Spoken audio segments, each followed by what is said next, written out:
Woe to you, O earth and sea. It's the Hop Nation USA Podcast.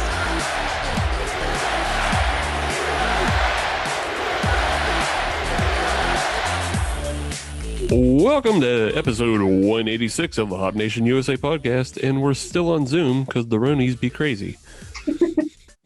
But, of course, I'm always joined by my co-host, Adam. I don't have anything else to do because the Ronies be going crazy. That's So right. here I am again. I'm Steve. Yes. And if we're on the Zoom, that means we're trying to have guests as best we can. But this week, we actually have a real good surprise for everybody. I'm excited for this episode. Yeah. To be perfectly honest. Yeah, we have a brewery this week. Big surprise, big change because these episodes are hard to do during the Corona times, but we were actually able to get in contact with Outerbelt Brewing. They're out of the near Columbus, Ohio, but Fairfield County, the largest brewery in Fairfield County. But we're joined by Dan and Jason from Outerbelt Brewing this week. Thanks for having us. Yeah, thanks for coming on, guys. So this week we'll be talking to them, learning about Outerbelt Brewing, because obviously they're from Ohio and we're Pittsburgh based. So this is something for our audience, hopefully, to learn about your brewery, and our smattering of Ohio listeners to also just feel happy that they actually get some recognition for a change from us. They get representation. Yeah. But with that, I mean, we can just jump right into the first beer that you guys graciously sent to us. This week, we're going to start with a lager, which is also a big change, but it also might be, a surprise for other people. We don't do a lot of lagers on this show. It is a welcome change. Yeah. It is a welcome change. It's been a while since we've had a good lager on this show. Yeah. So the beer we're drinking tonight, though, is the Glasstown lager, of course, again, by Outerbelt Brewing. And Dan, Jason, I'll let you guys just go ahead and introduce this beer. Sure. So this is our Helles lager. So we call it a pale lager on the can. I think it's just a little bit easier to consume as a consumer, but it is a traditionally brewed Helles, so it's all grain. It's a real lager. It's not a fake. We don't use ale yeast in it. It is kind of lagered in a traditional way. It's just a light, crisp, easy to drink. It's named after we are kind of situated in between Columbus and Lancaster. For some other folks, they may say Lancaster, but Ohioans say Lancaster. I've been called out as a former Pennsylvanian. It's very true. So Lancaster is actually it's one of the major glass hubs of Ohio. Is actually kind of riddled with a bunch of cities that like to take different titles of being, Glasstown or Glass City or whatever, but Lancaster is Glasstown. It's actually where the old anchor hocking plant was, and it was their old headquarters for a while. So for those of you not privy to anchor hocking, if you have any shaker pint glasses, just normal pint glasses, if there's an anchor on the bottom, it's anchor hocking. It probably came out of Lancaster, Ohio. So they're kind of a big deal. They're the biggest employer for quite a while in the area. So kind of our local nod to them, and just kind of a craft take on a easy to drink classic. And I must say, I'll admit, I started drinking this before the show even started. Because, like I said, it's been a while since we've had a good lager on the show. Sure. And this is added to that good lager list. I'm a fan of this. Yeah. Cheers. Yeah, so cheers, guys. Thanks for having us on. Cheers. Yes. Yeah. Before you guys hopped on, Adam and I were talking about the beer, and because we haven't had lagers a lot. Sure. And that's partially because I don't generally love them. So it's. I knew there was one of you. I didn't like it. I listened to that one podcast you sent, and I was like, "Oh, we'll see what they do with this one." Yeah. But we're always. I'm always willing to give things a fair shake, and I'll say straight up front, this is a really well balanced beer. Mhm. So like, even though it's not at the top of my list of things that I would pick up, it's a well-balanced beer. And every brewery that produces something like this is, usually an answer to the macro. And it doesn't matter if I like it or not, I always push people to try to find that macro replacement at their local brewery, rather than continue to put money into those big company pockets. So yeah. Sure, Right. yeah, I appreciate that.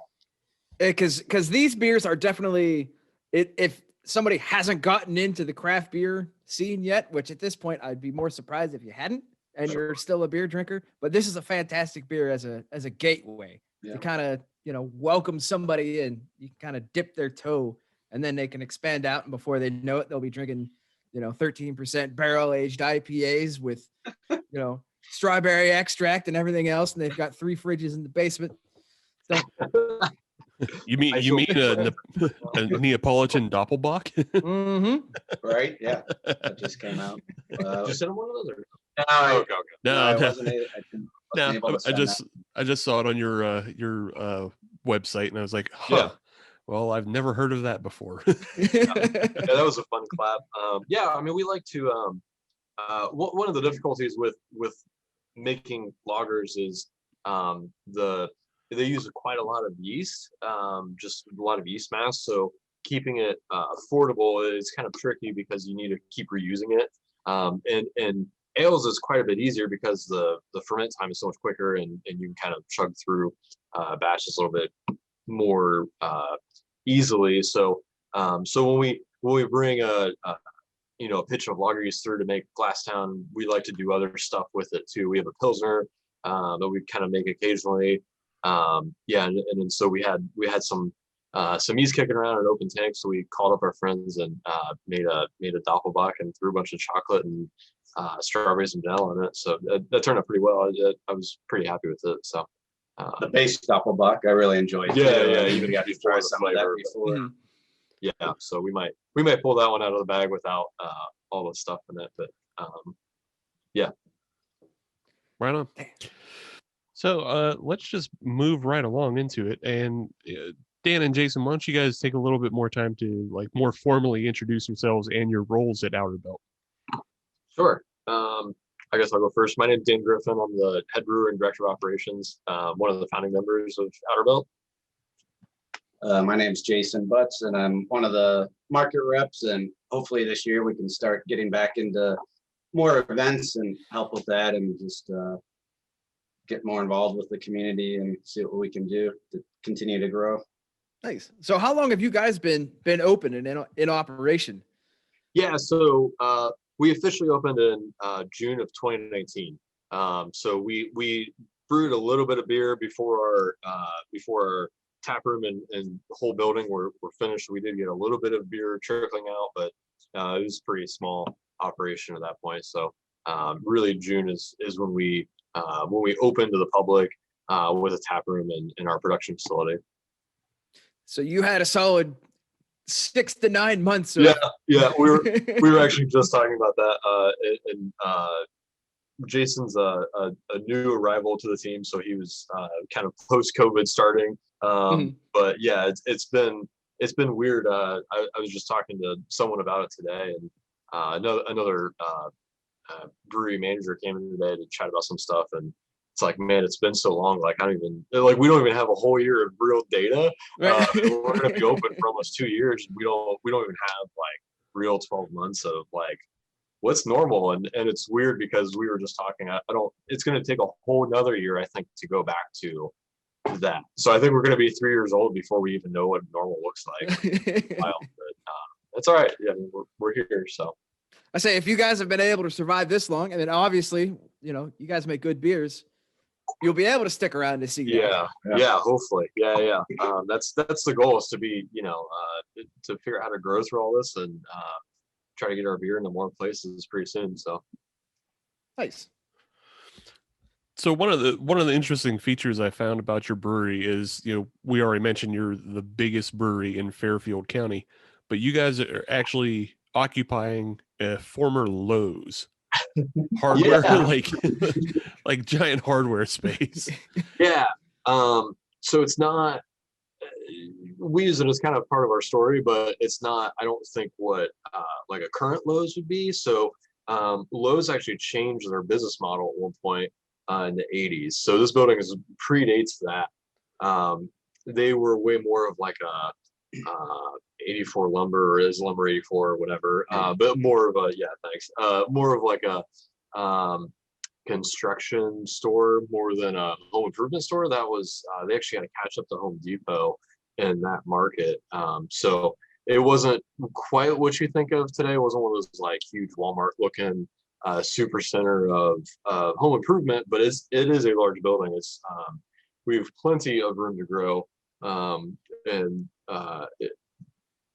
So we're only occupying about half of our building right now, and don't really have any immediate plans for the other half. So we have plenty of room, but a lot of our location and that building and kind of where we're situated between Columbus and Lancaster, because it's not Lancaster, is very much just we want to be around for a long time, and we want to position ourselves to grow. And a lot of breweries, find a really cool location and a really cool spot, but rent is really high, and they run out of room quickly if they grow at all, and then that becomes a whole problem for them later on. So we kind of went backwards and kind of realized the first part is going to be kind of painful until we can get to the second part, but that's kind of our goal. So that's where we ended up.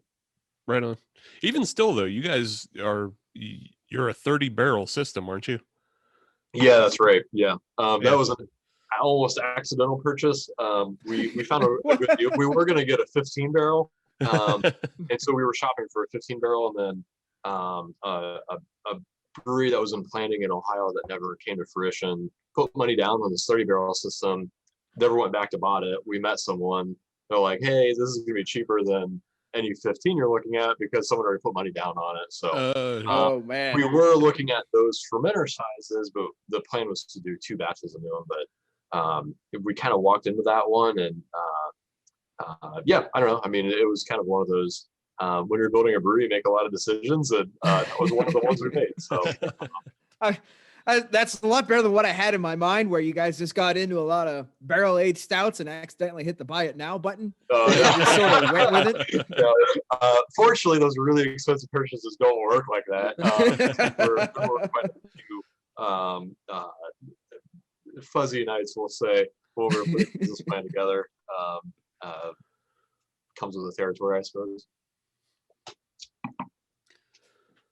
So on that note, do any of you have professional experience before Outerbelt? Have you guys come from another brewery? Do you have home brewing experience, or what was the ramp up to get to where you guys are now from the brewing side of things?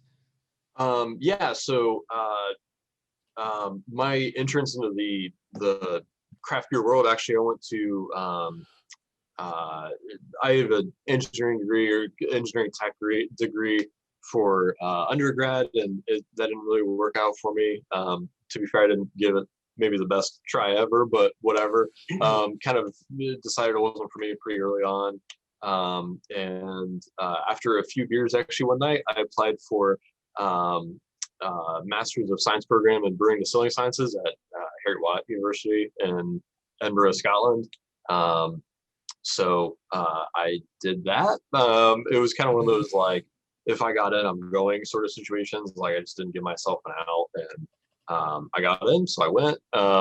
So I kind of went and got education first. I was involved with another small brewery locally. Some friends started a different brewery in the area. Before that, I was a home brewer. And so that group of home brewers started this other brewery, but I wanted to go get kind of more permanent education.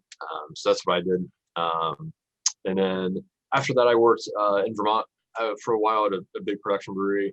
And then more recently, I worked at what used to be a Gordon Biersch in Columbus. That's kind of where I fell in love with lagers, and that's kind of part of where this first beer came from too. Is kind of a desire to have a lager in our portfolio. A lot of that passion came from working at Gordon Biersch, but met the investors while working at Gordon Biersch, and left to start Outerbelt. Awesome. Most of my career, I was in the event industry. So I traveled all over the country, setting up events and managing in-market staff for anything for rock and roll marathons and health expos to some Super Bowls and things of that nature. And I've always been in, loved the craft beer industry and was trying to pivot into that. And COVID kind of allowed that to happen with no events going on. And Dan gave me the opportunity, and I started out helping out with deliveries and doing some canning, and it's just gone on from there. So hopefully Awesome. I'll be in it for a while. Now, I must say, I am glad that you guys have officially been added to the list of breweries that we've talked to that have a disgruntled engineer on staff. Which one of you is that? Or is it both of you? That's me. Okay, gotcha. Yeah. Yeah. It's more surprising when there isn't a disgruntled engineer on staff somewhere. Yeah, and my captain might bombard us, by the way. He's really personable, so he doesn't like that we're not talking to him right now. But anyways, yeah, it was kind of unfortunate. The one and only engineering job I took kind of had a little bit of a bait and switch from the interview to the actual work, and it was two different offices, and so it was like, oh, that's where you take the people to get interviewed, and this is where we actually work. And it was one of those firms that was kind of, you have to take the right colored pill to deal with it, sort of thing. That wasn't me. So yeah. So I think long term that was good that I ended up taking that job, because I think if I would have done somewhere that, even if it was mediocre, I don't know if I would have done everything I did. So that was the right kick in the ass at the right time kind of thing. Yeah. Yeah, we often find that there's usually a disgruntled engineer, and then if there's somebody else on the brewing staff, then they're like from a creative field, but also had a home brewing experience. So, and they just wind up coming together and playing off of each other. One's the science and the numbers. The other is just like, hey, let's throw some shit in there, see what goes. Yeah. Which, Steve, to be honest, we can't really throw stones at that situation. No, that's how we homebrew. Right. You try to keep us on the straight and narrow doing cream ales, and I want to fucking throw, those midnight pea butterfly tea leaves and make blue beer. So but and half the time it works. Yeah, half the time it works, Pretty normal. But so just we're talking a little bit about events, but kind of how this episode came about was actually through an event. We met at the Cheers Yins Fest online event that was part of Fueled by Hops put on as a way to benefit breweries. And just one of the things that was available was going into private rooms and just meeting breweries. And I actually met these guys in the hitchhiker room. Because I wanted to maybe talk to Andy, but he was having computer trouble, so he left his own room, and it was just me and Outerbelt. But with that event, have you guys seen anything in Ohio that's kind of cropping up in the same form, or have you participated in any other virtual beer fest since? I haven't personally.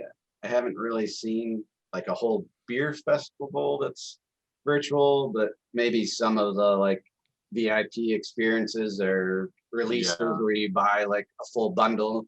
You can join the brewer and somebody and talk to them and play some games, but I haven't personally participated in any of that. So yeah, I like a few of the normal beer fests that we're involved with or try to be involved with have mentioned doing it like in passing, like in an email, or definitely seemed like kind of a feeler thing, but no one's really picked up on it. So I think everyone's like man, through all of this, like timing has been everything, and the places that have just done it, like there are some places that have just been handling this really well, and there's been some places that have just done it lucky timing, and there's I think a lot of places that are afraid to be unlucky timing, so it's like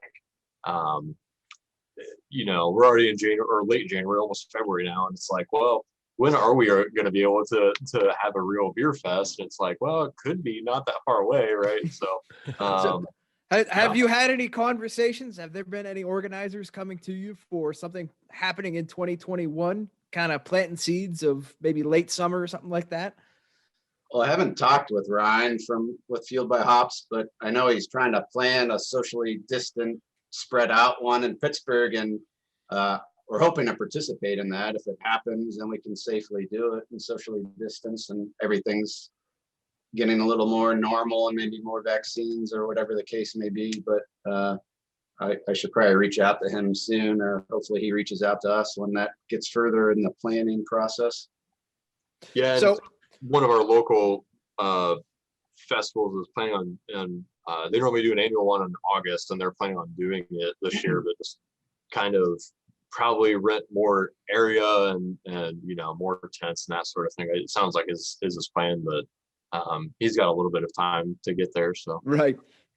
So what I'm hearing from a socially distant beer fest, I think instead of glasses, everybody needs to get funnels, and all the brewers get super soakers. So you can just shoot the beer into the funnel. Everybody gets tastings that way. It's one giant carnival game. I get it. Yeah, exactly. That's what I'll this thing tomorrow. Don't give out these free ideas to Ohio. Oh, I'm sorry. Patent pending.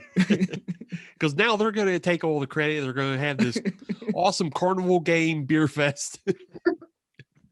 We're left out in the cold. Yeah.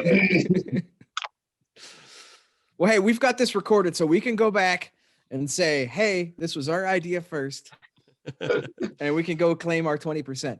Fair enough. See what we can do. Yeah. So on a more community-based level, you guys also participate in a lot of the same community programs we see in Pittsburgh that are rather popular, like Pink Boot Society.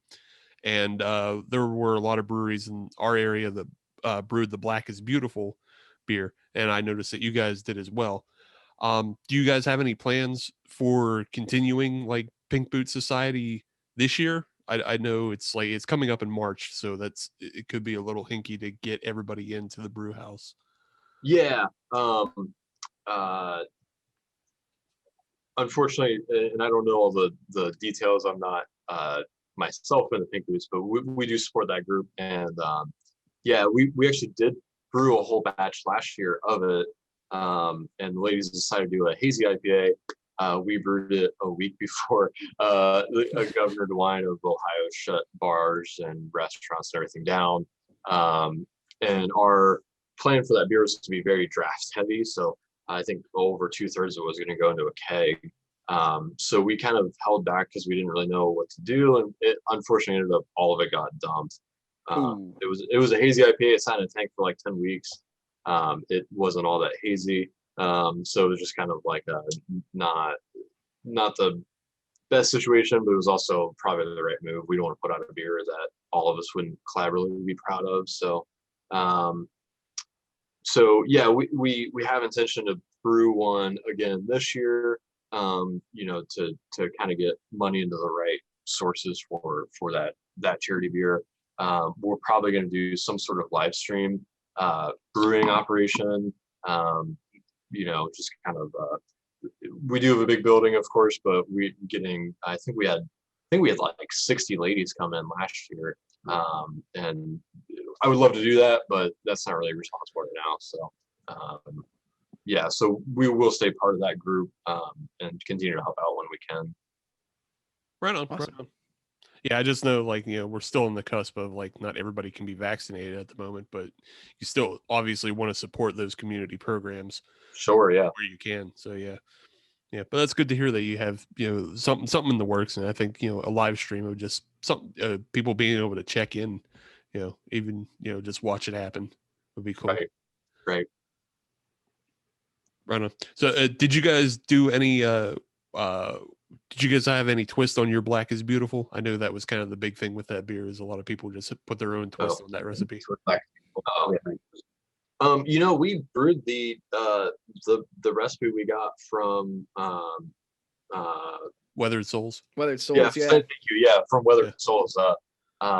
We didn't really do anything with it. We just kind of we did barrel aged, I guess I should say that. So we don't have any of those ready yet. So we're actually planning on kind of doing 2 donations to the group that we picked out locally. Kind of a 2-part beer release. So we're hoping to do something for Black History Month if those barrels are ready, but if not, we'll find another good time for it. But the beer we packaged already was just the Weathered Souls recipe, just with our yeast, our water, our facility sort of thing. Right on. Yeah. So go ahead, Adam. I was gonna say, I was wondering if those beers are able to be, is that going to be in-house only? Are they going to be distributed as well, or pickup only, or? Depends on volume. So we're still, we're only 2 years old. We're still kind of figuring out our path with barrel aged stuff, and it's very volume dependent, right? So typically, if it's something that's a dozen cases or something, it will keep it in the tap room and make a big stink about it on social media. Get that FOMO rolling. Yeah, exactly. If it's something more into the 50s or higher, cases of 4 packs of 16-ounce cans, it'll get distributed in a much wider network. Very nice. Very nice. Go ahead, Steve. Yeah, no, I was just gonna say, as far as your distribution goes, because it's kind of surprising, and this seems to have happened to a lot of breweries, because of COVID. But a lot of breweries went to canning faster than they would have, and obviously, you guys are canning. What is your distribution network though at this moment? Like, are you shipping within Ohio? Are you shipping outside of Ohio as well? Right now we're just in Ohio, and we're really only in the Central Ohio footprint. We're pretty soon going to be in Dayton in some capacity. We're kind of looking at that. What beers to kind of trickle over there and kind of build up some hype in Dayton. We have intention of being statewide fairly soon. I don't know what that means. So soon with a TM trademark on there, right? I don't know. I would love for it to be sooner than later, but it's kind of a timing thing, of course, right? Timing is everything. So just trying to make sure we do it as well as we possibly can. And if we don't feel like we can, then we'll hold back. So in the state of Ohio, are you guys able to do direct shipping? So we can, and we explored ways to do that kind of when COVID was more of a concern, and when we didn't feel like we could operate the tap room as safely as we do now. Unfortunately, so the state legislature was great, and they opened up direct to consumer shipping, which wasn't a thing before 2020 for breweries. So that was great, but the problem was there's no real affordable way to do that. So like we looked at it and it was like, okay, what happens if someone orders from Toledo, and it's like for someone to get a 4-pack, it's like $30 for us to get it there. And it was just like, well, this doesn't make a whole lot of sense. So we are doing kind of a kind of direct to porch, I guess, delivery, like in our network, in our little area. So and it's literally just whoever, mostly Jason, honestly, taking beer to people's doorsteps as a home delivery option. But so that is an option.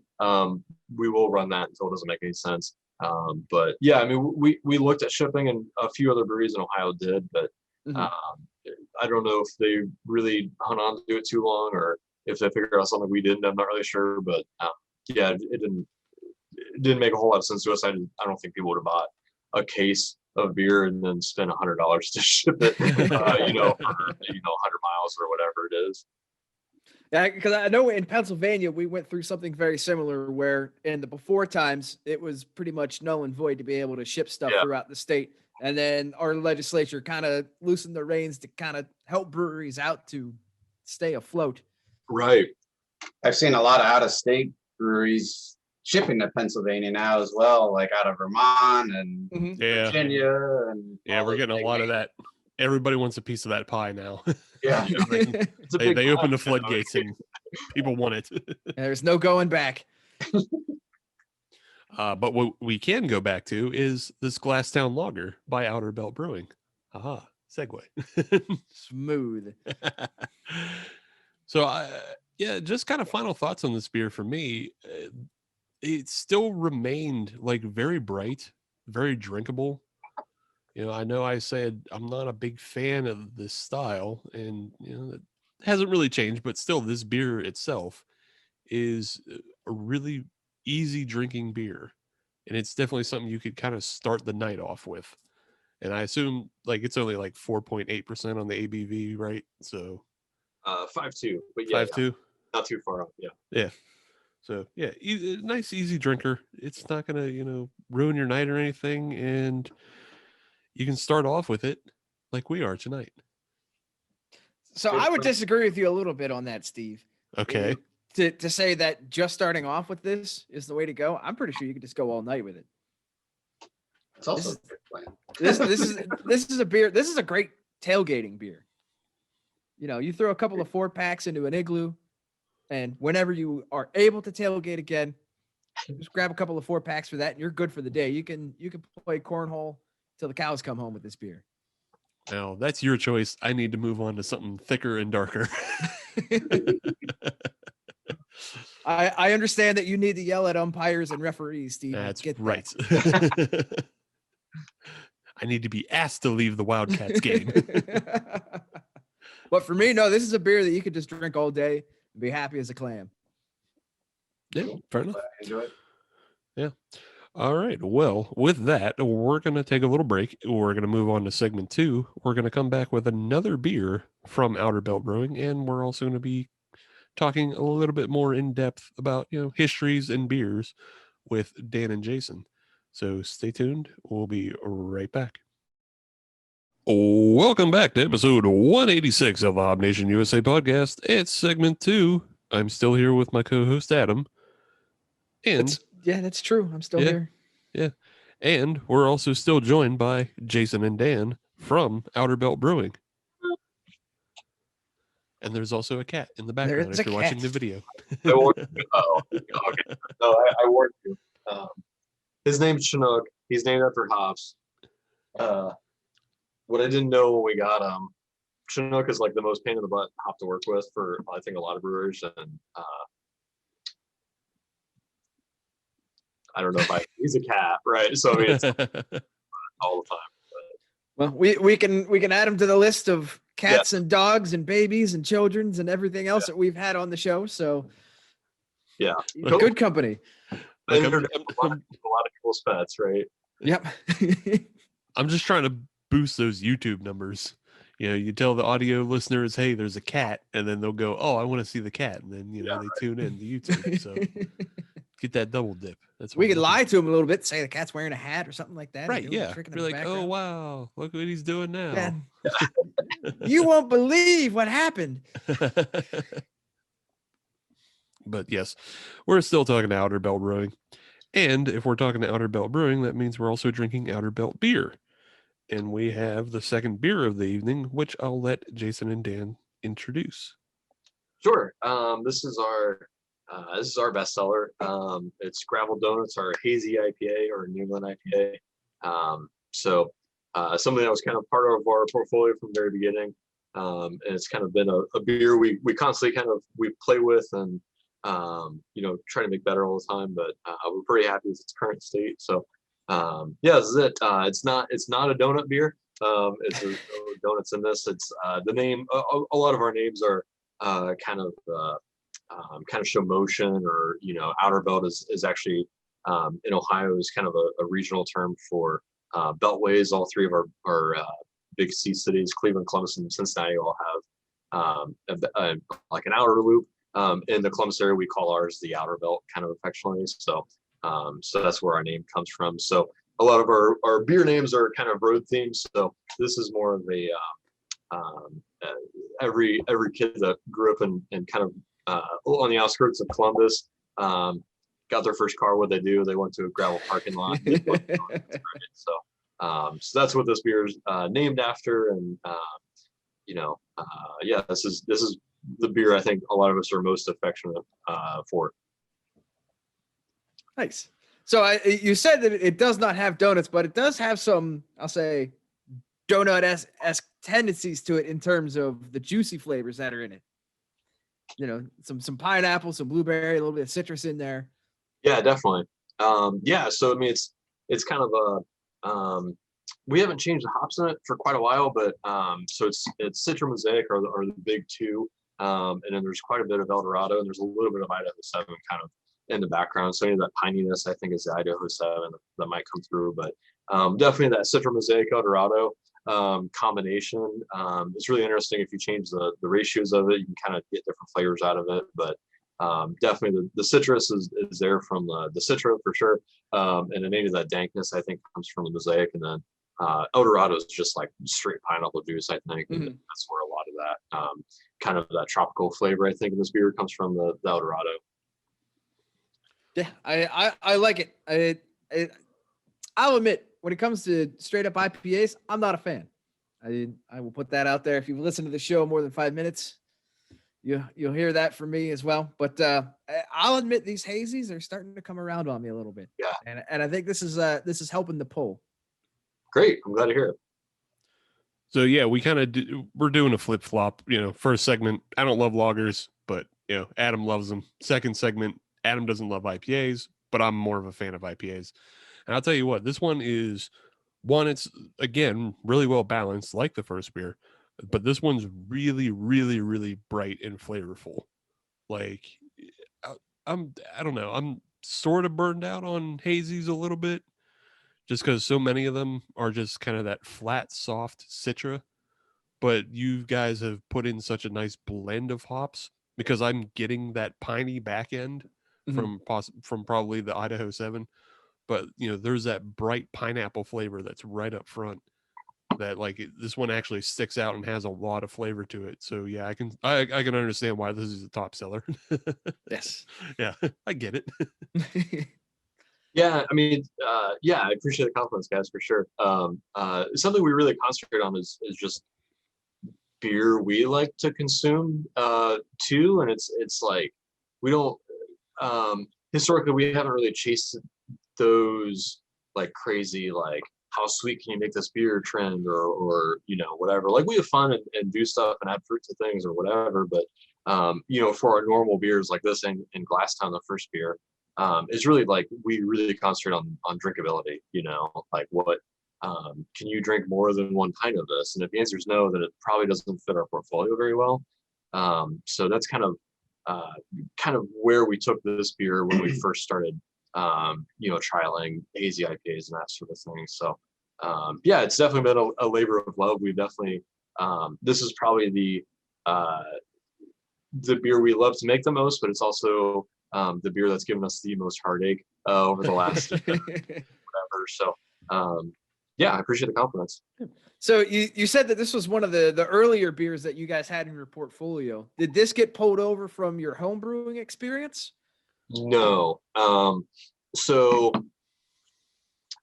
Quietly, and actually even at Gordon Biersch. So when I was at Gordon Biersch, they kind of got a bad rap of, all they make is, dull lagers or whatever. But when I was there, they actually let the brewers kind of make whatever they want. You just had to make these extra couple beers that were the Gordon Biersch brand. So I actually made quite a few hazy IPAs there, which was I think counterintuitive for a lot of people to conceptualize kind of this old lager house sort of thing. But so we made them there, and then I did plenty of kind of that wind up I was talking about at Outerbelt of we were able to trial a bunch of stuff before our grand opening. So it wasn't, when we went to make those beers, it wasn't the first crack at it, which was great. Something I'm very thankful the timing worked out on. So I mean we probably made it about 10 times before we actually even opened the doors. And the early recipes did not look like what it is. It kind of has to be expected, right? These are kind of finicky beers, and it's taken a while to understand what we do now about it. Say when you went through those 10 batches, was it tweaks or was it big swings or a combination of the two? A bit of a combination, yeah. So homebrewers talk about it a lot, professional brewers talk about it a lot. The yeast in these beers is very important, like what yeast you use, and some kind of are appropriate and work, and a lot aren't. And there's a lot kind of in that gray area of like, some breweries use this and it works. And we tried some of those yeasts especially, and most of them didn't work for us. And then unfortunately we kind of ended up in this weird state where we had like 3 directions and we liked all of them. It was like, well, this wasn't really what I was hoping for. It was a lot of the beers as we developed them, it was very obvious decisions like, oh, it got better or worse, so we're doing the opposite or the same, right? And this beer has been kind of a pain because it every time we make it better, there's always a problem on the back end, right? It's like, oh, the flavor's better, the hazy blade dropped out, or oh, the haze is great, but the beer dried out like crazy, it's not very good anymore, or whatever. And even one of the big problems we had pre-COVID was Citra was really hard to come by, and this is a lot of Citra in the dry hop mode. So one of the nice things about COVID, I guess, is that hops are pretty easy to get right now. A lot of that's like one of the 3 things on the nice about COVID. Yeah, I guess. But yeah, so I mean, it's just been like a constant. I don't want to say uphill, but it's just been for everything we learned, it was kind of a really like, what do we do with this now? And other beers that we work on a lot are much more obvious decisions, in terms of processing or brewing or whatever.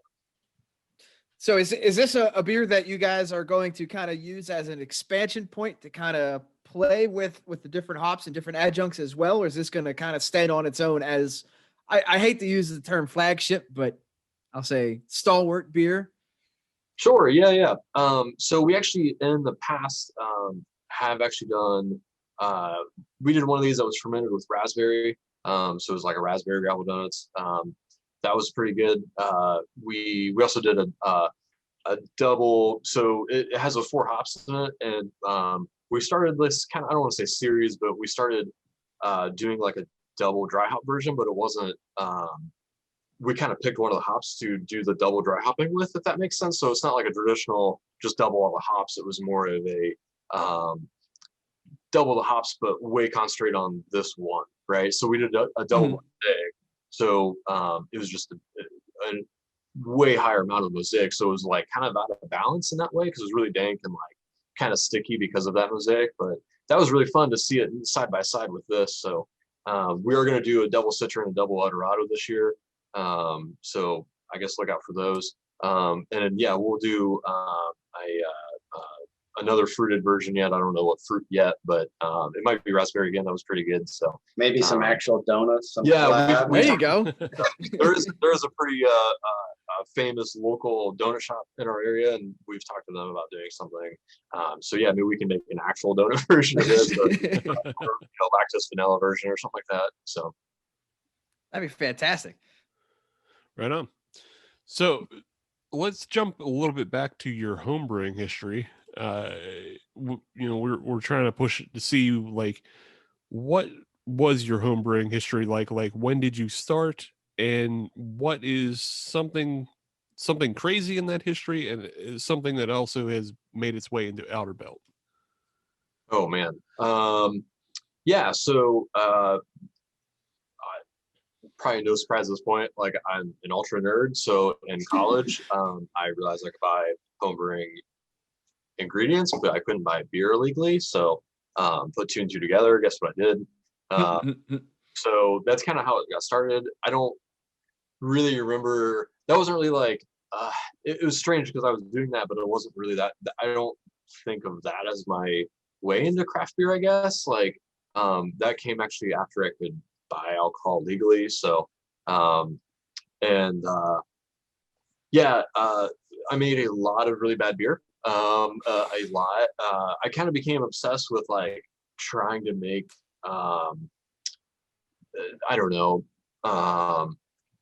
temperature control devices that were more affordable than what like a lot of the big stainless units are and that sort of thing. So I kept trying to make like kind of almost like active heat exchanges that would sit in a fermenter sort of thing, and like a couple of them actually kind of worked, but I was kind of always on a budget, so I never really like followed through to being like a product to sell or something like that. But in terms of what survives, not very much. I think yeah, probably nothing actually. Like recipe and stuff, but I will say like Just the passion. yeah, maybe the passion. But I don't know, some of those ingredients that I thought were really cool and homebrewing we still use occasionally. There's a few malts and hops that like I don't know that I would have found if I wasn't a homebrewer, I guess. And yeah, so that's kind of cool. Victory malt from Greece is one. It's a pretty cool. It's like a crystal Munich almost. That's pretty fun. Yeah. No recipes though. They're all pretty bad. Homebrewer. I wasn't a good homebrewer. Hey, Jason, did you have any history with homebrewing?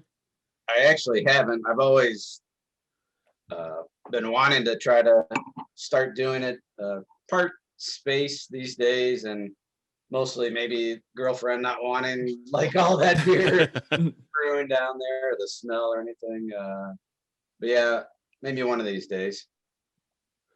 Right on, right on. So do you have a recipe in mind if and when you get in there of what kind of beer you want to start brewing on, maybe on the pilot system? Actually, one I've been trying to get Dan to do on our pilot system is the Swish copycat beer, Swish from Bissell Brothers. It's always one of my favorite IPAs. So. Oh, okay. That just sounds like you're trying to get something to take home. Yeah, no, great. It'll go on the pilot system. We'll see if we can replicate it, and I'll take all this home for quality control. I mean, I can't blame a guy for trying. No, Right. no. One of these days. So on the home brewing front, there is always that one horror story. What is your one horror story that will stay with you? That one lesson that you will never forget? Oh, geez. I have a good one. So in that effort of, trying to not do some of that cooling process that always seems to suck.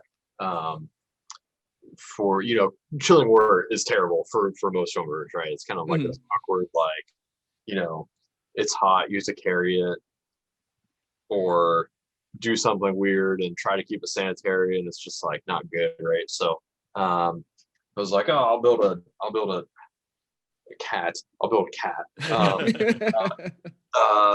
Build a heat exchange and go get a pump and blah blah blah, whatever. So I did that, and I don't think the heat exchange was a problem, but I got a pump that wasn't food graded, and it must have had some grease in it. Oh, and there was definitely a pediococcus infection because the beer went ropey, and that was like I've seen ropey beer in like sour breweries before, or like sick beer is what the Belgians call it. This was way worse. I mean, it turned out it was like yellow. I mean, it was like fermenting, So it was the best way I can describe it is I think you could probably eat that beer with a spoon. It was so that whole like carboy got thrown away. I'm pretty sure Texas is putting some things out like that right now. So what about on the commercial side? What sort of stories or growing pains have you had on that side of a never forget story? Oh man, I mean, I worked in a production brewery for a while. That was I don't want to say poorly run, but it was just chaotic, kind of. It was the actual layout wasn't very good, and they were kind of using like old systems for everything. But they were functional, but like they were prone to mistakes, I guess. So I dry hopped the wrong beer one time. That was pretty bad. Shit. You're talking probably like 180 or 200 barrels of beer. So even a modest dry hop rate was, 160 pounds of hops or something. Beer that wasn't supposed to get hopped. So I think it was probably my worst mistake. Worst you've seen? Oh God, worst I've seen. So I worked on it was a 4-vessel brew house. So mash mixer, lauter ton, kettle, and whirlpool were all separate. But I'll try to keep it short. Basically, the mash mixer could actually be used for several things. It could boil, it could be a wort receiver, blah, blah, blah, whatever. And so there was plumbing from the mash mixer to everything and vice versa. Someone was either just like groggy or hungover or whatever, but shipped mash to the kettle instead of to the lauter ton, and didn't realize until it was pretty much all over there. And the kettle didn't really have a normal drain, so there wasn't really a good way to get it out. And so, Stuck.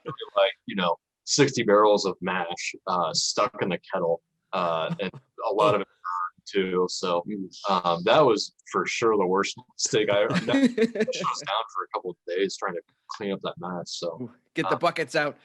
yeah, I mean, I assume somebody had to just climb inside that, right? No, because that would be such a hazard, right? I mean, it was like 175 degrees and it was insulated because it's mash, and you're talking, the dry weight from a grain was probably like, I don't know, 4,000 pounds or something plus water. So it's like, that's a huge hazard. So basically we just had to like open up the bottom, a little like 3-inch port on the bottom, and just kind of keep rinsing it down. I mean, I think emptying it took like 6 hours or something. It was Jesus. So yeah, that was pretty bad. Yeah, I don't think like. Where's that brewer at? No, I think it's there actually. Yeah. I don't know. Like, I mean, we've done some dumb stuff, like, but nothing like, I don't know. Yeah, you don't have to tell on yourself too much. I mean, Yeah. I dry hop the wrong beer. That's definitely the worst thing. So I got a question for both of you. What is the favorite beer that you guys brew at Outerbelt? But also, what is your favorite beer that you brew, or your favorite beer that you don't brew that you would get outside of Outerbelt?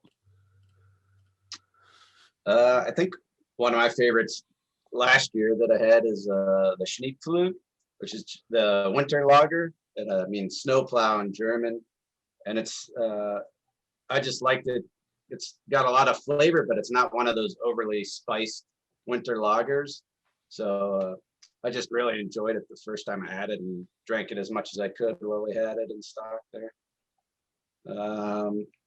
Also, I'm just basing on last year. I mean, I traveled to so many beer events, and when I travel in events, like I've gone to so many breweries, and it's hard to just pick one beer. But I finally made the trip to the Mecca of Decorah, Iowa, and for the Pulpit Rock anniversary, and my first time to Toppling Goliath. And Pulpit Rock had this batter, which was a pastry stout with walnuts and what else was in that? Brownies, I think. Oh, so shit! If you remember the Little Debbie brownies, like back to your childhood, and that's just one that I remembered, and it was like almost like a perfect beer for me, I think. And you got a couple cans, and we opened it up that night. We had Airbnb, and a bunch of us got together out by a campfire, and just one of the good beers locally too. I always go to barrel aged stout and good IPA. I mean, I like just trying everything I can. So yeah, I think my favorite beer we make is probably Sven. So we have this IPA series that's all made with Kvik or Kvike yeast, right? So kind of like goofy stuff that ferments really fast and hot and makes interesting flavors. And so we do, they're all named after Norwegian kings. So we have this little series of, so we have like Olaf, Eric, Sven. We're going to add some more later, but so Sven's our milkshake version. So it's lactose vanilla, and then we've been adding different fruits to it, but even just the normal one, just we kind of, I don't know, didn't spend a whole lot of time developing it, but just kind of found a good hop, and those weird esters and vanilla, I think, just worked really well on that. So that's kind of fun. We only make that occasionally too, so it's something to look forward to for sure. And then favorite non-our beer, probably, I'm gonna keep it classy, like Allagash White. We used to get in Ohio. We don't anymore. Just like, I don't know, it's just such a like so classical American craft beer, and it's still so good. Like I don't know, it's just That's such a brewer answer. I know, right? But it's also a good answer. It's the right answer. No, it's not a bad answer. That beer's awesome, but yeah, that's such a brewer answer to just go back to something that was awesome from the 90s. I was thinking about saying this here about a pale ale. I don't know what's worse. Like, what about you guys? Oh hell, we got 186 episodes worth of that. I don't even know where to begin. Yeah, I don't know. I'll just go back to last week. The Toppling Goliath Sosis was my favorite brew from last week. Oh, you know what? That Trace Mosaic IPA that just came out. Trace is a brewery that just opened up in Pittsburgh. Okay. Yeah, they're new. Yeah. And they put out a Mosaic IPA that is really great as well. But yeah. I actually just had that last night, Steve. And yeah, you're right. Yeah, it's good beer. Check plus. Yeah. It's also clean drinking. I like it. Mm-hmm. So that's one of the good problems that we have is here in Pittsburgh, there's still new breweries opening up, and we got to try to, keep up in some way. Yeah, some way, somehow. I mean, we're talking about the one of three things good about COVID. That's the other good thing about COVID is we did switch to just like drinking a lot more local. So yeah, we've been able to feature a lot more beer from the local area, but we haven't been able to necessarily get the breweries on. So it's one half the other. Yes. It's whatever. It's whatever. So I'll one more question I wanted to ask was, is there any style or any beer that you haven't brewed yet that you're really looking forward to or really want to try? Or one that you just want to really sink your teeth into? Seltzer. No, I'm just kidding.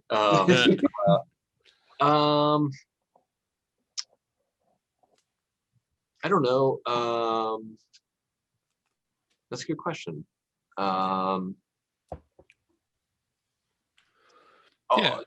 Those like mixed culture IPAs, like like Brett and Sac or like Sactois or like wild yeast IPAs that seem to be kind of the thing in the Northeast. Like some of those are absolutely phenomenal, and we haven't really done a whole lot of that stuff. Like we've started some barrel cultures and that sort of thing, but we haven't done a whole lot with them yet. And yeah, the combination of like wild yeast and dry hopping, I think is really interesting. And New Belgium were kind of trailblazers in that from the early days, and I think a lot of guys like Go Farmstead definitely picked it up a bit, and trying to figure out how to like pull that off, I think is a huge achievement. It's a mountain to climb for. And it's funny because it's a mountain to climb for probably not very much beer sales, but it's that I would get a kick out of doing something like that for sure. Cool. So my last question is directed towards Jason. Actually, do you have any ideas for events or things you want to put on once you can have people back in groups? That's what we're hoping soon. I mean, we're been talking about a lot of things. Maybe possibly open up a membership program and doing whatever we can whenever we open that, hopefully by this summer sometime or whenever it seems reasonable that we can do that. So we really want to reward all of our regulars and hopefully draw more people in from the community in the area and continue to grow and just be there with the community. that'd be one. I'd like to also team up with more of the local restaurants and maybe do like some pop-up chef or events like that, or beer pairing dinners. Just there's a lot of things we can do, and it's just really hard to plan right now, not knowing when we can do it. But I mean, we're definitely talking about stuff, and I just hope it happens sooner than later. So yeah. Right on. That does bring up something that I was curious on, and pardon my ignorance, but at your brewery, do you have a kitchen, or are you beer only with food trucks coming in? We're the second right now. We are working on a kitchen. Okay. It's not really operational right now, so soon TM. We're gonna use that again.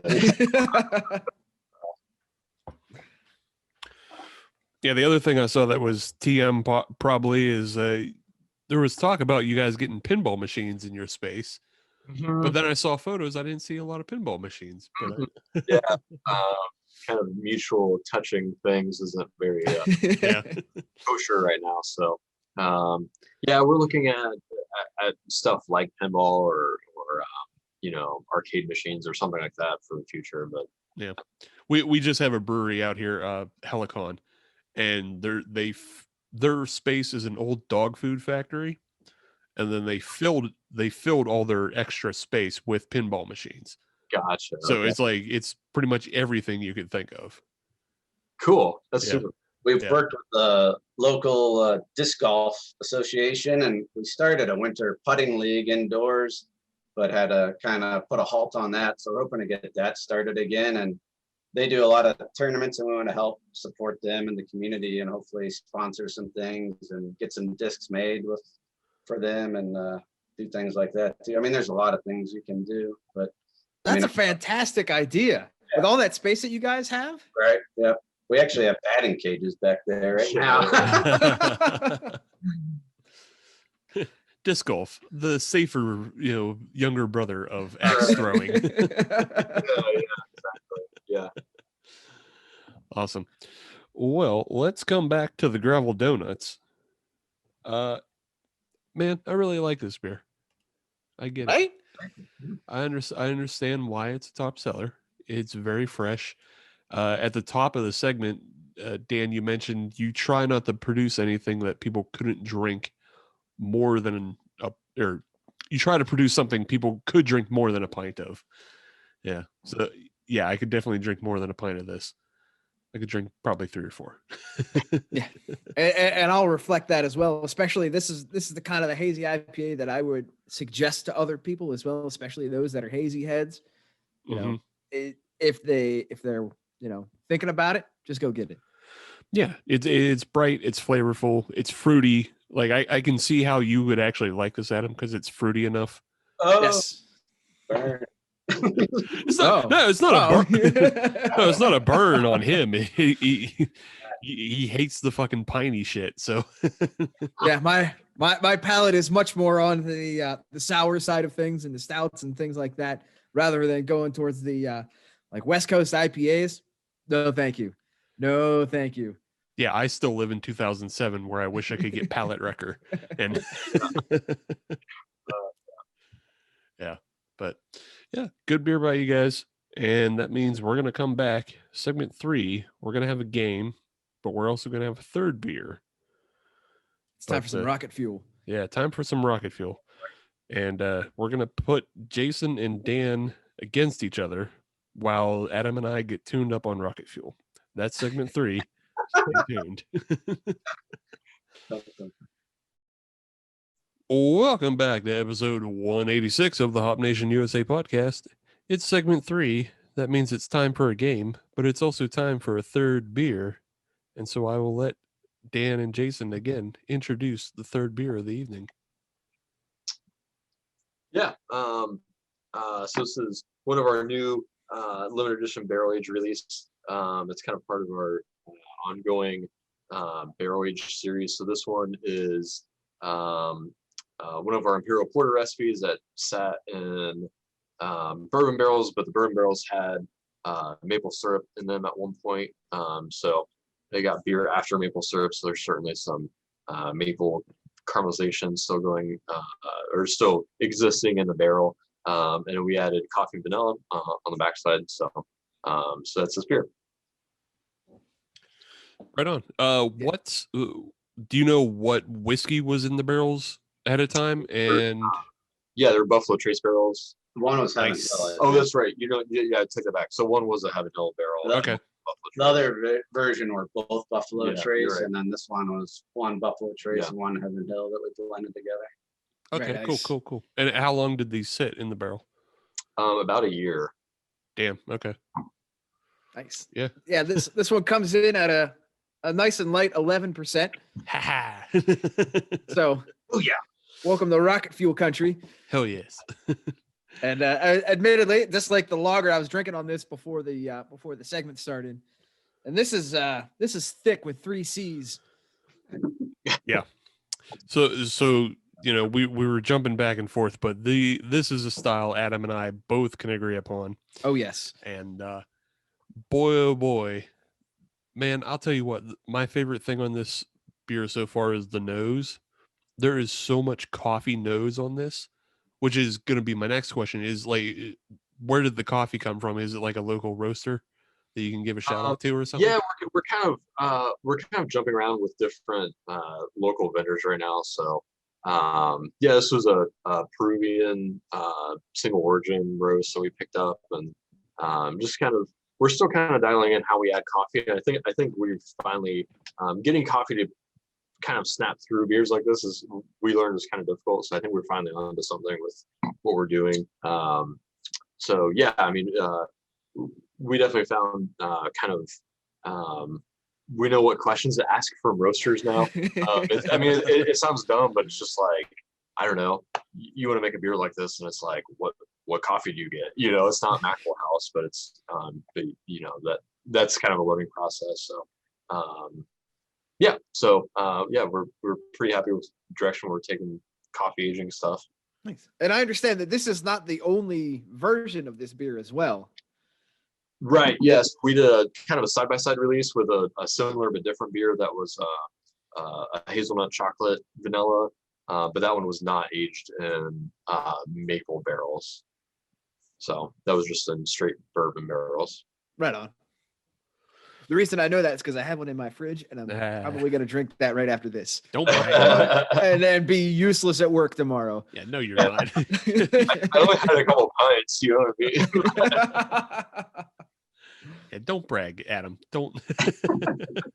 But yeah, wow, for 11%. This is one of my favorite things when I can say I'm not getting any kind of heartburn at the moment. Mm-hmm. Boy, oh boy, this is such a smooth, easy drinker. I'm gonna let it warm up a bit though. Yes. Yeah. The one thing I agree that it doesn't have that sting to it, but you can tell that there's a little bit of bourboniness to it. You get the flavor without the flavor without the burn. I don't know what else to call it. Yeah, you can definitely still tell it's a big beer. It's Mhm. just it's not immediately attacking you in the chest. It's not a hate beer. Yeah. We've had some beers in the past that were even only like 8%, but like you immediately get that boozy reflux and it's like but no, not on this one. Yeah. I would even consider this inviting. Oh yeah, this is It invites you back for more. This is inviting you to go to sleep. This is a great beer. Yeah. That is we could. It's interesting. Our one of our house seeds that we use to make our high gravity stuff before we put it in the barrel it's really boozy. Like when we pour samples and stuff after ferment, it smells like straight ethanol, and even like Overo's, the beer we make, that's kind of like the base blend. It gets vanilla and stuff, and that the barrel aged version doesn't get immediately. But like all the alcohol aroma seems to dissipate in the barrels pretty well, which is good. That's certainly kind of one of those you put beer in a barrel and you're like, please get better. This one certainly did. So I'm pretty. Oh, absolutely. Yeah, this is top of the list. Fingers crossed. Here we go. Yeah. Oh yeah, it's an expensive. It's not even a mistake, right? It's just kind of like I don't know, trust fall, maybe. Yeah, I don't really know. yeah, Like, trust fall. please get better. And, yeah. Yeah, I tell you what though, this one turned out great. So yeah, looking forward to that hazelnut as well. Yeah. So if anybody that's listening, if there's any still available, go get some. Yeah. Unfortunately, I don't think you can get this one at the local Columbus John Eagle. So Yeah. And if there isn't any available, well, too bad. You missed out. Yeah.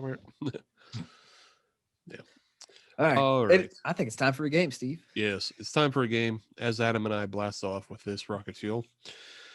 We play a game very, very rarely. In fact, we've only played it 2 times, and it was with the same brewery. But we have ripped off the TV show Chopped. If anybody's, if you've watched that, if not, I'll still explain it. We have our own version. We call it Brewed. And while we don't provide you with the ingredients to actually brew a beer for us, we provide you with scenarios in which we want you to give us a beer that you would brew for that scenario. And then we will judge you accordingly. Adam and I will obviously both have, our own ideas of what should reflect that scenario, and also like ingredients as well as styles that we're probably looking for. So, Jason, you don't have to have any actual brewing experience. Just tell us what beer you would brew. And we've played this in the past only with Couch Brewery out of Pittsburgh, and both times Darren has won the game. So we're gonna find a new champion from Outerbelt, and then maybe one day we'll have Darren and the winner of this one compete. But just kind of an opening example. In the news of the beer world, there was a winery that released a lager, and they released a 6-pack lager that cost $90. Yeah. For a mediocre ass beer. As far as I can tell, their wines as well go for $2,000, if not more, a bottle. And I've also heard that wine is mediocre. So, and it's not even WWE wine. I know. It doesn't even glow in the dark with the Undertaker on it. No Undertaker, no Chris Jericho, no nothing. How he's gonna spend that much on it? But your scenario is, what beer would you brew to sell in a 6-pack for $90? You can either try to justify the price or include some kind of FOMO. Do whatever you have to make what you think is a $90 6-pack.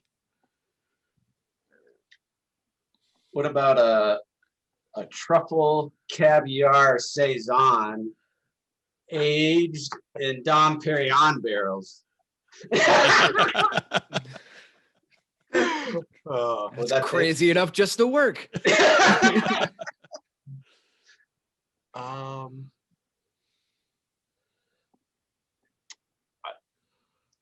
This is too easy. One of the King Henrys, I don't know which one. I don't really care. His favorite beer, I think it was the weirdest one. Was that 8th or something, or 7th? I don't know. One had like the 8th is the one that gets all the press. Okay, yeah, it's probably him. Based on this. So, his favorite kind of beer is a beer that doesn't exist anymore, a cocktail, where they literally, while they're boiling the wort, they actually cook a chicken in the wort, and then they serve the chicken and have the beer later on.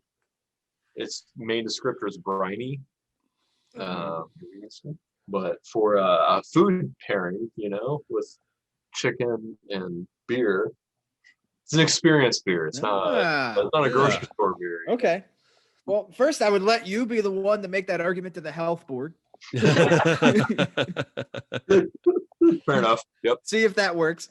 But I like that idea of a full dinner experience for that.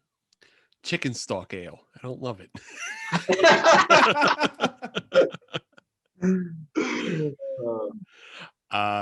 I think I'm actually going to side with Jason on this one. Oh! Jason went fancy, and he also said saison. Saison I consider a snooty beer. There you Truffle go. stays on. That's snooty Yeah. as hell. And I can understand justifying a $90 six pack. No, I gotta go with Dan because that's gonna be a Oh, one-time experience. Because after you do it, you're gonna get shut down. So Make the money while you can. All right, then. Well, I guess we're going to be tied 1-1. I'll take it. Adam, why don't you give him the next scenario? all right, the next scenario is, and we talked about this a little bit before we started recording, but you need to brew a beer for the subreddit Wall Street Bets and the GameStop stock squeeze that is currently happening. How do you celebrate that subreddit and what they've done to the stock market? That's a good question. Prices be damned. Brewing a beer to celebrate the GME price explosion. Is that Yes.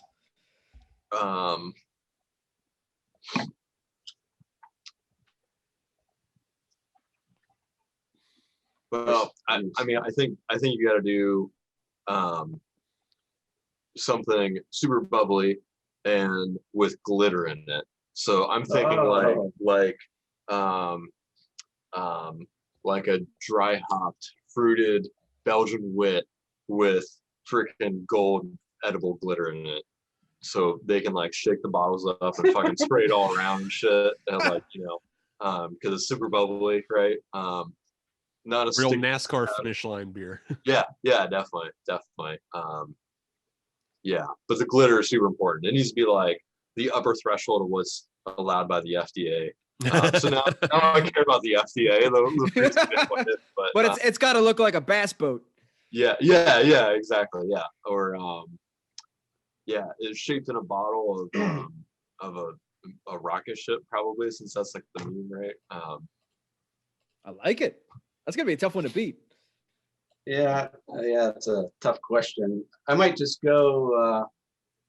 Just gonna go with a regular, Kool-Aid beer, maybe. For all these kids that talk their parents into buying their favorite company stock for them, and I don't know what flavor. We'll just go Hawaiian punch, so they can go retire in Hawaii after they cash out all the stocks. That's what I'm going with. They just forget there's capital gains tax. After they buy, After they buy their mansion in Hawaii. And that joke right there proves that we're not all 22 because we understand the jokes about capital gains taxes. I don't like being old. For this one, I think I'm going to go with Dan. There you go. I like Dan's idea. The overabundance of glitter. It has both a celebratory bend to it, but it also comes off as low rent, which I think is a lot of people who are putting their money into these GameStop stocks at the moment. It's a lot of people looking for revenge against hedge fund managers, and they're taking their stimmy and throwing it into, blowing up these hedge funds. So yeah, I'm gonna go with the champagne-y glitter beer. It wasn't gold flake glitter. It was just regular glitter. They can afford Gold Flake. They can afford it. Yeah. The Gold Flake Goldschlager beer. Goldschlager Flex, my bad. Okay. Goldschlager lager. Yeah, there we go. Oh yeah. I laugh. Yeah. Well, yeah, with the Goldschlager and the bass boat paint, I don't have a choice. I have to go with that one. Okay. I don't have a choice. I'm sorry. Yeah. No, it makes sense. So currently we're sitting 3-1, Dan against Jason. But your next your next scenario, we're coming at the end of January, and within about 2 weeks, it's going to be time for Valentine's Day. And with Valentine's Day comes a lot of restaurants doing expensive pre-prepared menus for very expensive meals. I want you to pair a beer with a very expensive meal. it's already a pre-prepared thing. Somebody's going to spend $120 on a menu that's so maybe. Yeah. But it's heart shaped, so it's okay. Right, it's heart shaped.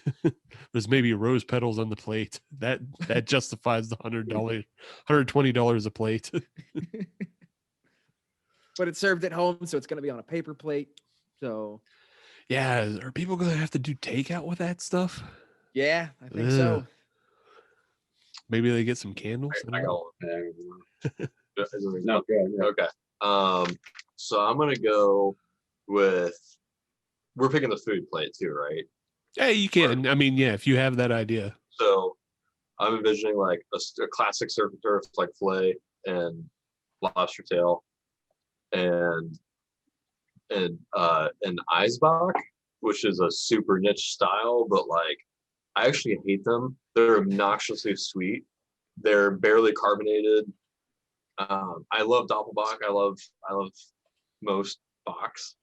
Eisbachs are obnoxious. They're just like over the top. They're like boozy, not balanced, blah blah blah. I think they're like the like German beer style antithesis of like we fucking give up. Here's your stupid imperial stout, you know. Like, just like fine, you want an expensive boozy beer, here you go. And like I just think most of those places you're referring to are kind of like fine, you stupid. Like you could buy the surf and turf for cheaper if you just bought the freaking fillet and the freaking lobster tail. But here you go, here's your prepared meal. So here's your stupid expensive beer. So low effort beer on that one, but that's my answer. So almost dipping back into the $90 six-pack, but it's yeah, exactly. Yeah, it has the fancy German name on it and a higher ABV because usually Icebox are like 10. And then there's ones that are like 30%, depending on how much they cold distill them or whatever. Right on, Jason. Into the world.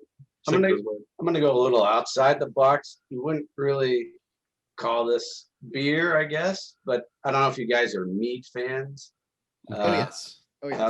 Maybe a strawberry meat to pair with the dessert, like the classic chocolate lava cake or something like that. I'm going to go straight to dessert for that one and do something a little different than the beer and a strawberry meat. Okay. Jason, I think you won me on that one. Oh, okay. Yeah, that's the smart play. Yeah, I think I'm going to go with Jason on this one as well. Oh, he kind of hit the key buzzwords of like getting a strawberry flavor. You have to make the Valentine's meal as pedestrian as possible, which is by including strawberries or cherries or things that are red. And it's mead, so it's also again high ABV, so it's still like wine. So yeah. I'm going with Jason on this one as well. So we're tied up. Damn. This is tight. Getting nervous. Well, the next one should be easy or hard. Those are your options. So your next scenario is the beer that you would brew in collaboration with Jack Hanna and the Columbus Zoo. Oh my.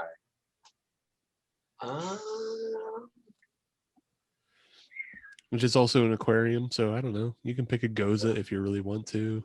I'm not trying to feed any answers. I'm just collusion. No. I'm just providing talking context. Yeah. All right. Talking points during the dead air. I'm gonna go with the banana peanut butter stout.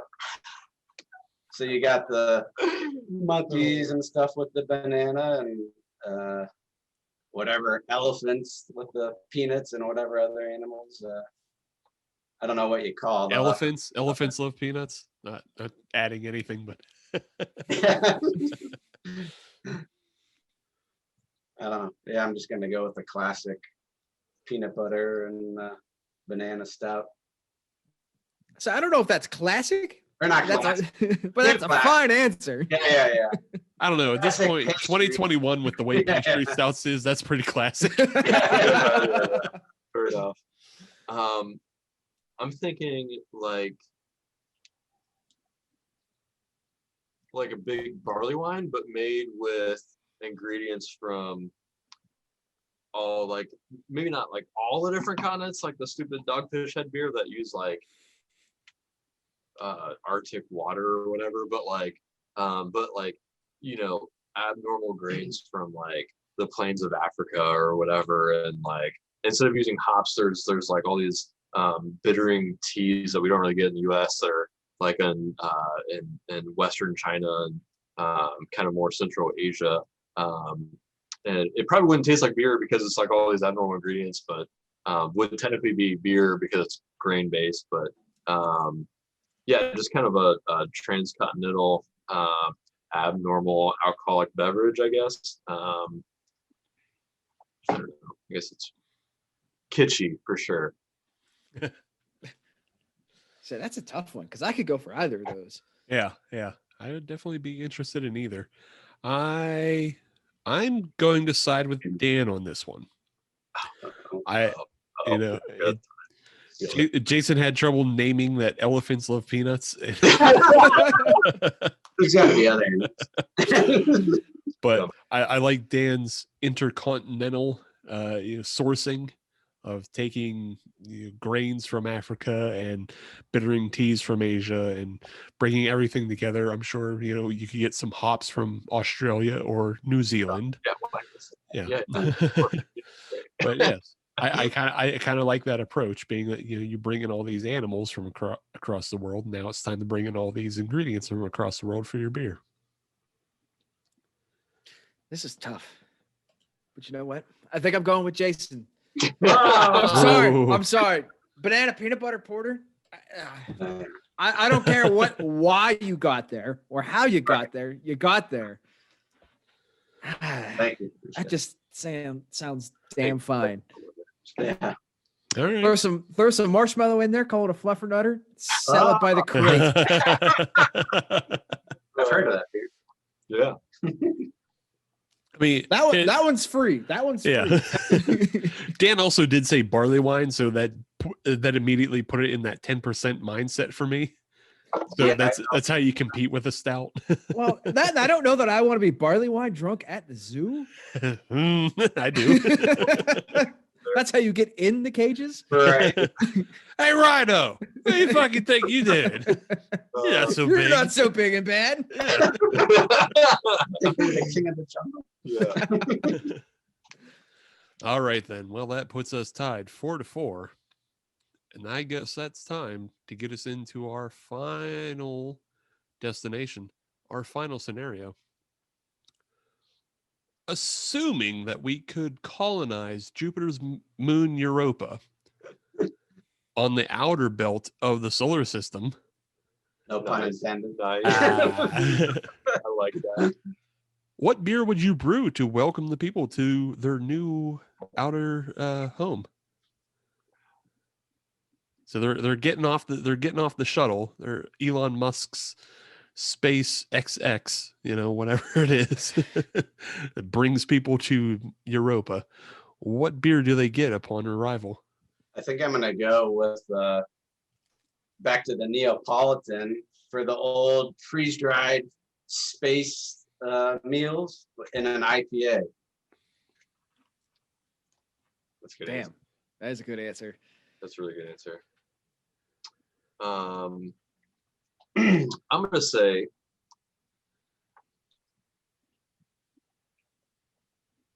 a nice classic shitty American lager. And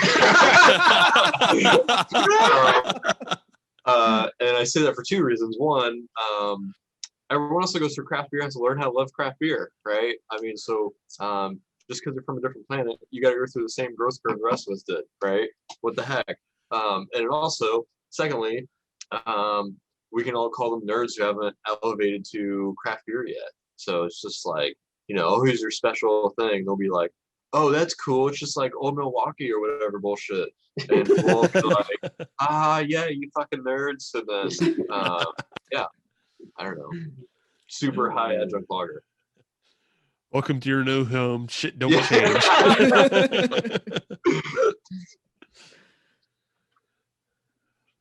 I kind of like the hate behind that one a little bit. Yeah. You know what? Sign me up. comes from my soul. You know? There's a little bit of venom behind that. Like, you got to earn this. Yeah. Yeah, Dan, you got my vote on this one. So the most correct answer would have been an Eisbock Goza, being that Europa is both frozen and an ocean. So that would have been the most correct answer. Fair enough. This comes down to me. Do I go with Dan and his hate for people thinking there's something special? Man, Jason, I really, really like the idea. I really love Neapolitan freeze-dried ice cream, but I also love vitriol towards people who think they're special even more.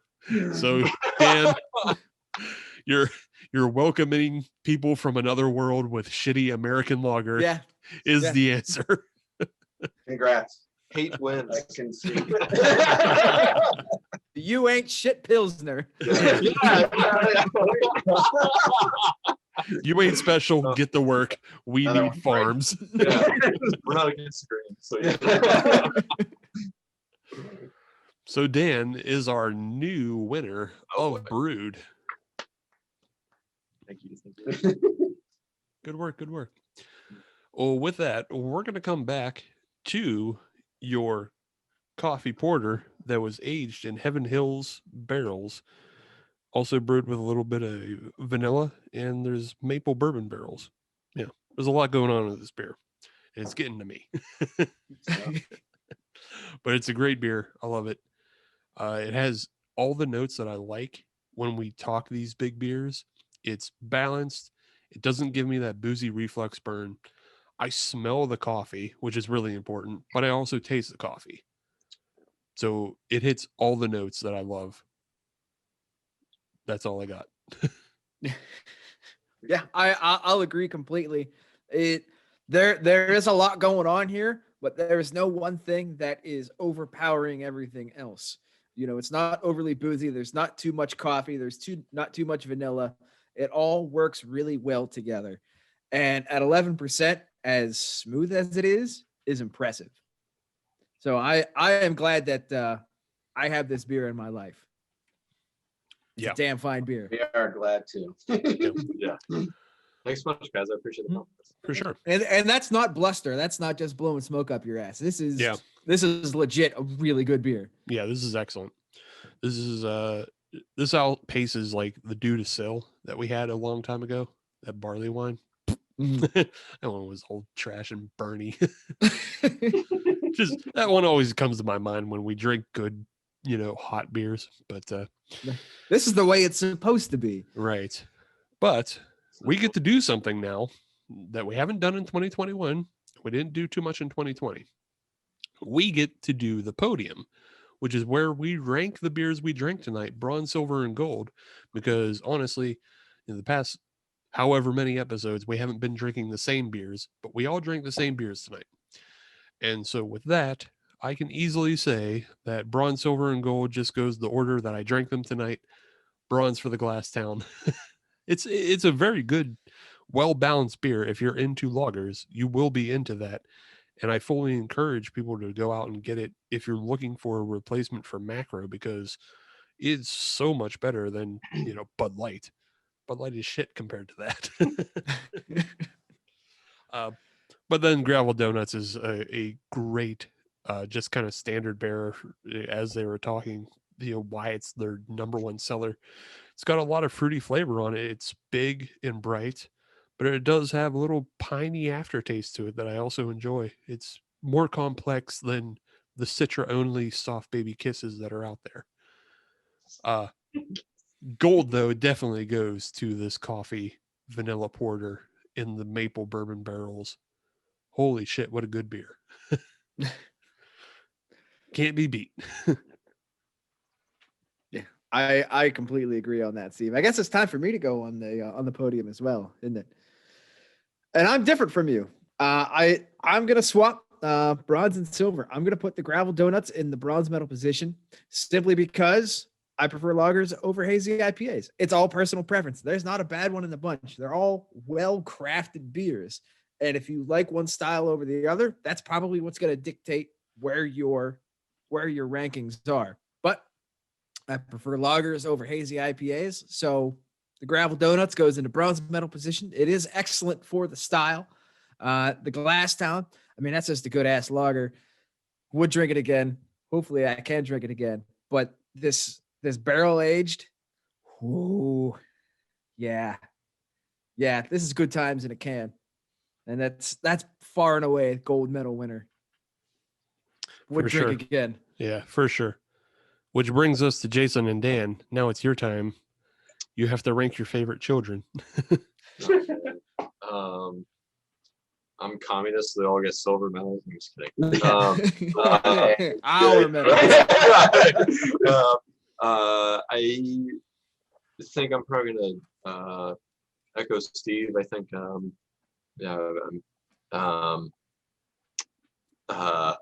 worked for a guy for a while. I was like, we love all of our children equally, but that's not true. So I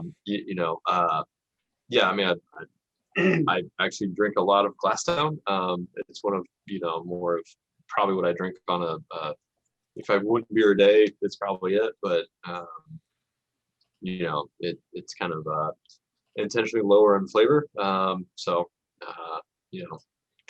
I have one beer a week sort of thing, it's gonna be Gravel Donuts over Glasstown.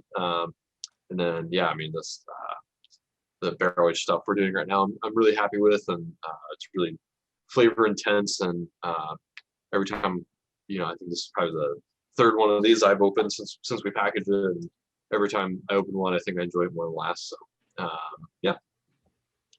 I'm actually following those two as well. Just barrel aged beers always have a special place. I can drink those year round. I think there's always a mood and time and place, whatever style beer you want to drink. So that could change any day as well. Sure. This Gravel Donuts is probably one of my favorite batches as well. They're all really well done, and I enjoyed all of them as well. But it's real close. But I'd go the same as Steve as well.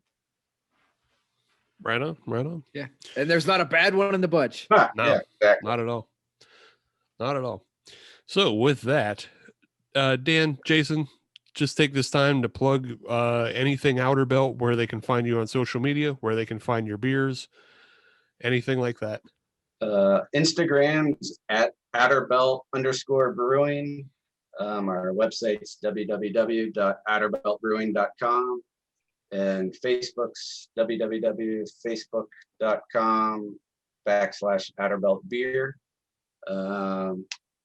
If you like these barrel aged beers, this Valentine's Day weekend on Saturday, we're doing another version of it. We're doing a raspberry version, and we're going to do like a deconstructed flight, hopefully. Mm-hmm. So one chocolate, one raspberry, one combined, and just one of the non-barrel. the non-flavored. Yeah, the non-flavored version as well. So, and one of our bartenders, Nikki, is also a baker as a hobby, and she's gonna provide some of her cupcakes that you can pair with that flight as well. So That's awesome. come out on February 13th on Saturday, and we should have some food, at least one food truck there as well. So there'll be some food, dessert, good beer, barrel aged beer, and plus all of our other offerings that we usually have. So come out and say hi.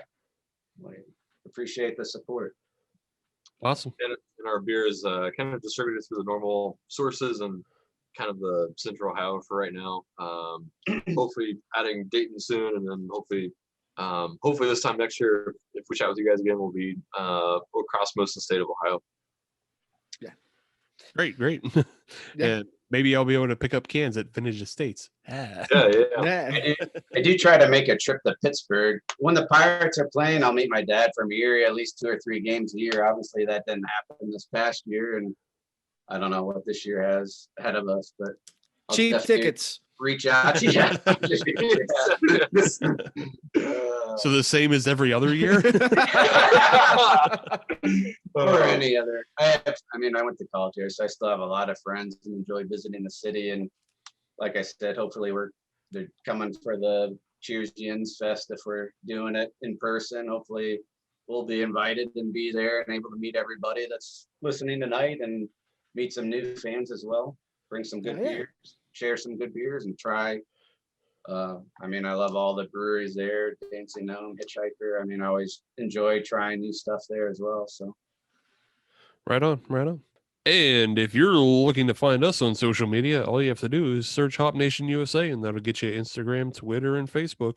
And if you're looking to listen to brand new episodes of Hop Nation USA podcast every Friday, as you should, then search Hop Nation USA on your favorite podcatcher like Stitcher, Podbean, Spotify, Apple Podcasts, Google Podcasts, anything that starts with pod or ends in cast, we're on there. You can find us. Don't look too hard. But if you're on any of those platforms, leave a 5-star review, because we are a 6 You Ain't Special Pilsner show, but they only let us use 5. And that's a bigger crime than not being able to identify the animals at the Columbus Zoo. I blame the barley wines. I don't know what you're talking about. But yes, thanks again to Dan and Jason for coming on the podcast. Thanks for sharing your beer with us as well. And you shared some real good ones, and we have some more in the bank that I'm sure we'll be posting about on social media. But yeah, boy, oh boy. They're not going to make it to another show because they're just going to get drank. Yeah, they're just going to get drank. But yeah, thanks for coming on and everything. And we definitely look forward to seeing more from you guys in the future.